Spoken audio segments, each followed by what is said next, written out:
Tata Motors अपने इतिहास के सबसे बड़े कॉर्पोरेट बदलाव से गुजर रही है। कंपनी का डीमर्जर अब पूरी तरह से फाइनल स्टेज पर पहुंच चुका है और इसका असर अब निवेशकों से लेकर ऑटो इंडस्ट्री तक दिखने लगा है। कंपनी ने अपने पैसेंजर और कॉमर्शियल व्हीकल कारोबार को अलग अलग कंपनियों में बांटने की प्रक्रिया पूरी कर ली है। इसका मतलब अब यह है कि नई टाटा मोटर्स केवल ट्रक, बस और अन्य कॉमर्शियल व्हीकल से जुड़े कारोबार पर फोकस करेगी, जबकि Tata motor passenger vehicle limited अब पैसेंजर कार और इलेक्ट्रिक व्हीकल यानी ईवी सेगमेंट को संभालेगी। कंपनी ने बताया कि उसका यह डीमर्जर 1 अक्टूबर 2025 से प्रभावी हो चुका है।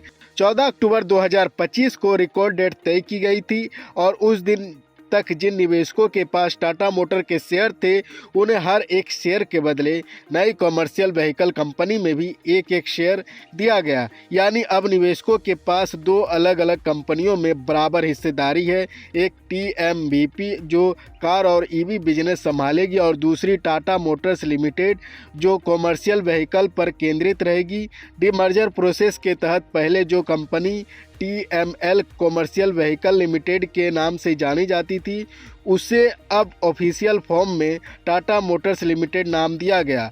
यह बदलाव 29 अक्टूबर 2025 को जारी सर्टिफिकेशन ऑफ इनकॉर्पोरेशन के जरिए लागू हुआ। वहीं पुरानी टाटा मोटर्स लिमिटेड को पहले ही 13 अक्टूबर 2025 को नया नाम Tata motor passenger vehicle limited दिया जा चुका है। डीमर्जर के बाद दोनों कंपनियों की भूमिका अब पूरी तरह स्पष्ट हो गई है। टीएमवीपी का ध्यान अब पैसेंजर कारों और तेजी से बढ़ रहे इलेक्ट्रिक मोबिलिटी बिजनेस पर रहेगा, जिसमें टाटा .EV ब्रांड एक अहम भूमिका निभा रहा है। वहीं नई टाटा मोटर लिमिटेड ट्रक, बस, फ्लीट सॉल्यूशन और अन्य कॉमर्शियल मोबिलिटी सेवाओं पर फोकस करेगी। एक्सपर्ट्स का कहना है कि यह कदम टाटा मोटर के लिए एक बड़ा टर्निंग पॉइंट साबित होगा। इस बदलाव से कंपनी का फोकस और ज्यादा स्पष्ट होगा और दोनों यूनिट्स अपने अपने सेगमेंट में तेजी से ग्रोथ दिखा पाएगी। डीमर्जर के बाद निवेशकों के लिए यह एक बड़ा वैल्यू अनलॉकिंग अवसर बन सकता है, क्योंकि अब दोनों कंपनियों स्वतंत्र रूप से अपने फैसले ले सकेंगे और अलग अलग मार्केट वैल्यू प्राप्त कर सकेंगे। शेयर मार्केट में इसका असर भी साफ दिखाई दे रहा है।